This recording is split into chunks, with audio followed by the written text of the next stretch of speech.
In CI News this week, Liam McArthur tells MSPs that the cost of his assisted suicide proposals will be covered by reduced expenditure on end-of-life care. The chairman of the College of Policing warns that dealing with non-crime hate incidents is distracting police from tackling real crimes. And Sir Keir Starmer expresses his appreciation for the ordinary work of churches.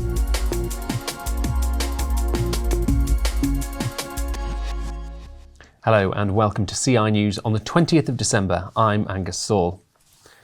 Liam McArthur MSP has told Holyrood's Finance Committee that potential savings in the provision of palliative care would render his bill cost neutral. The architect of Scotland's assisted suicide bill made the shocking statement while outlining costings in a financial memorandum to accompany his proposals.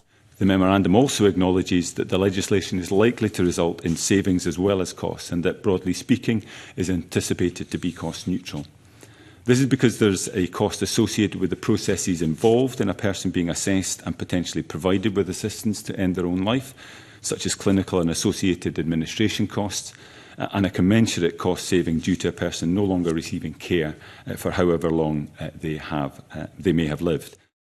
Canada introduced assisted suicide and euthanasia less than a decade ago, but latest figures there reveal that around 4.7% of all deaths in 2023 were attributed to its medical assistance in dying programme, an increase of more than 15% on the previous year. The chairman of the Royal College of Policing has warned that logging non-crime hate incidents is a waste of police time and becoming a distraction from real police work.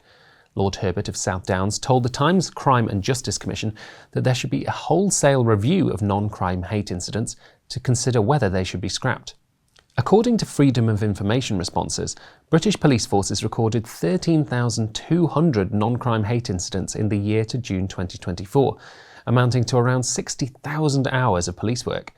Speaking to TWR UK, Institute Deputy Director Simon Calvert backed Lord Herbert.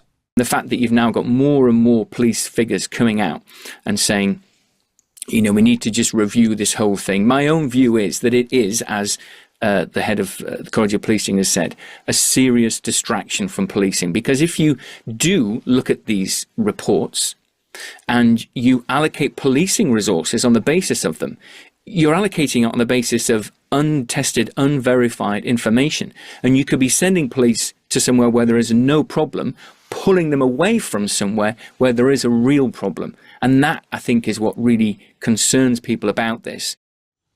In women's sport, the Lawn Tennis Association and the Ladies Professional Golf Association have both announced a ban on men participating in women's competitions. The LTA stated that men's biological advantage in strength, power and endurance could make competition potentially unfair. Ladies PGA Commissioner Molly Marcoux-Samaan commented that the change of rules prioritises the competitive integrity of women's professional tournaments. Speaking from her experience, top tennis coach Judy Murray recently weighed in on the debate. When children reach puberty, the boys begin to pull away from the girls hugely because they obviously become bigger, stronger and faster. Usually boys are more competitive too, and more robust than girls in general. And finally, Sir Keir Starmer has expressed gratitude for the work of churches. At a Downing Street reception to mark Advent, the Prime Minister remarked how he was struck that the joy of Christmas Day is preceded by a darker season of waiting and hoping.